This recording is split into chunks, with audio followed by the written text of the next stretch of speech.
Welcome to the fifth video in the Digital Literacy Professional Learning video series hosted by Science East. In this video, we're going to talk about making sure that you're reaching all of your students with your digital literacy program. We're going to discuss three main concepts: access, interest, and exposure.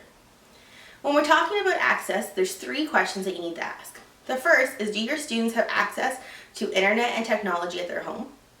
2, do the students who do have access to technology also have access to critical conversations with adults in their household?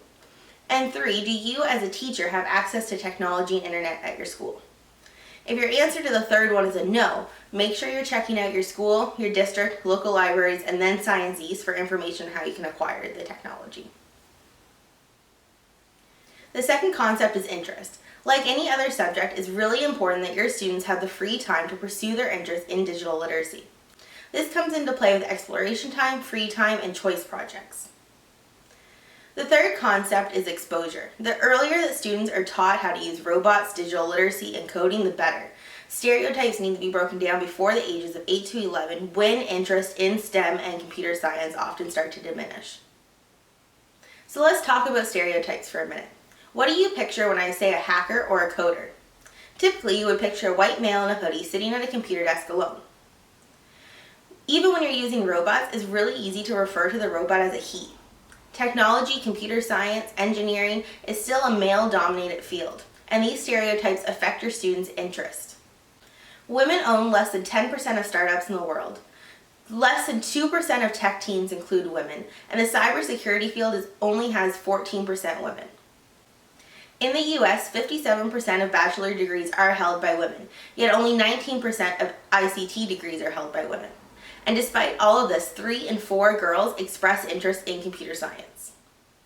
Like with anything, there's not just gender gaps. Let's talk for a moment about your Indigenous students.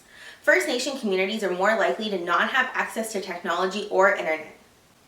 Your Indigenous students are also less likely to have access to culturally relevant material and role models, which affects their exposure and their interest.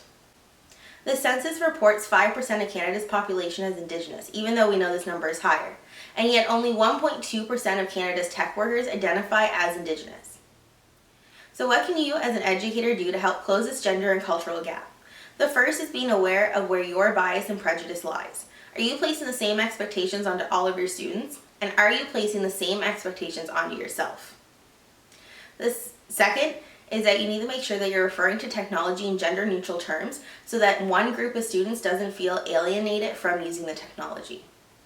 And the third is to make sure that you're showcasing a diverse range of people in the tech field as role models. Every student in your class should be able to look at a tech person and feel represented. There's one other group of students that I want to talk about today, and these are your English language learners. Digital literacy and using technology in your classroom provides your ESL students with a wide range of benefits. The first is that it's a new language for everyone, and that places them on an even playing field with all of the students in your class. The second is that because it's a new way of communication, they're more likely to face success in using technology if they're struggling with other modes of communication. This success is then transferred through confidence in other projects. Incorporating digital literacy into your curriculum also provides low-stress situations for ESL students to practice their speaking skills through collaboration. Of course, we didn't talk about all of the students that you have represented in your class, but we have talked about the gender gap, the cultural gap, and the benefits for ESL students in using technology in your classroom. If you'd like more tips on how to make sure that all of your students are represented in technology, or would like to continue the conversation especially about other groups of students in your class, please reach out to Science East.